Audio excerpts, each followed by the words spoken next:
اعوذ باللہ من الشیطان الرجیم، بسم اللہ الرحمن الرحیم۔ ٹوٹے ہوئے گلاس میں پانی پینا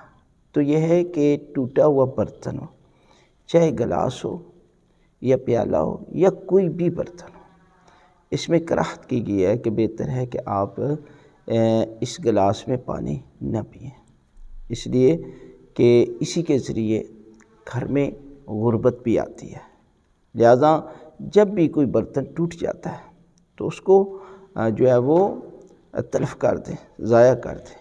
اس لیے کہ اکثر گھروں میں جب تک وہ برتن ختم نہیں ہوتا نا وہ اس کو توڑتے نہیں ہیں، لیکن جب یہ برتن گلاس ٹوٹ جائے، پیالہ ٹوٹ جائے تو پھر اس کے ذریعے کھانا کھانا مکروہ قرار دیا گیا، کراہت کی گئی ہے۔ لہٰذا ایسے برتنوں سے بچا جائے کہ جس برتن میں یا گلاس میں ٹوٹا ہوا ہے اور آپ کسی کو پانی دے دیتے ہیں، لہٰذا صاف برتن اور مکمل طور پر جو ٹوٹا ہوا نہیں ہے تو اس میں پانی پئیں، اس کے ذریعے آپ کے گھر میں برکت بھی آئے گی اور یہ جو ہے وہ اس کے ذریعے پانی پینا بھی جائز ہے۔